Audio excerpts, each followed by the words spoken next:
Or do you have any thoughts on his diagnosis? Yeah, look, I mean, first of all, of course, we wish the best for the former president's health. And, it sounds pretty serious, but hopefully he makes the right recovery.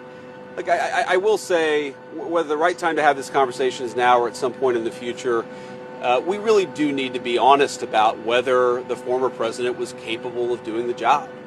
And that's no, that you can separate the desire for him to have the right health outcome with the recognition that whether it was doctors or whether there were staffers around the former president, I don't think he was able to do a good job for the American people.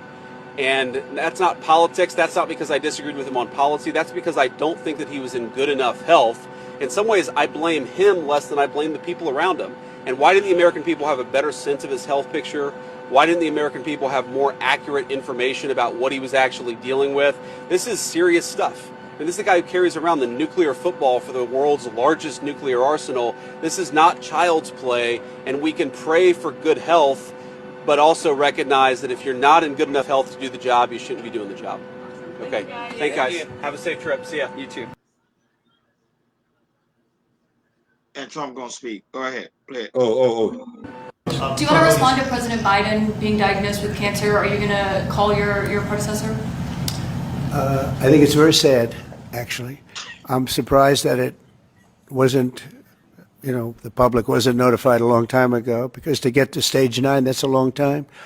I just had my physical. You saw that. You saw the results of that particular test. I think that test is standard to pretty much anybody getting a physical, good physical. We had the doctors at the White House and over at Walter Reed, which is a fantastic hospital.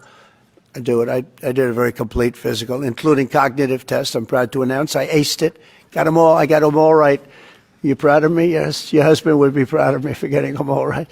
It's a little risk. If I didn't get them all right, these people would be after me. It would be not a good situation. But I think, frankly, anybody running for president should take a cognitive test. They say it's unconstitutional, but I would say in that particular case, having a cognitive test wouldn't be so bad.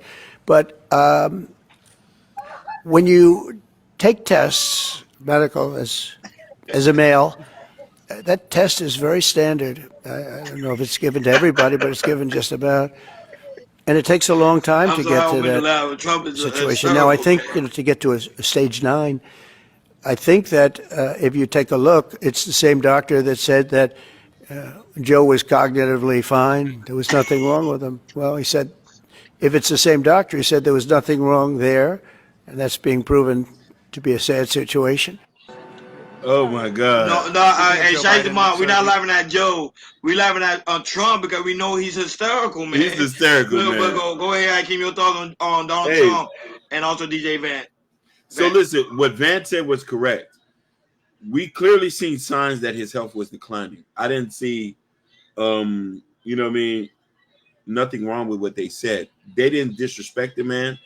You know what I mean? So he said, okay, Trump was running it in the ground. Cancer, or is that? You are right. It's not a joke. It's far from a joke, because we know people who have prostate cancer. But I do think that I wish that maybe he could have resigned earlier if we know his health was declining.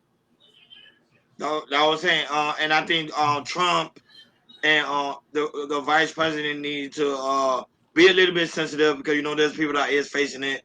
But I think because of the parties, they acting like, oh, it's nonchalant.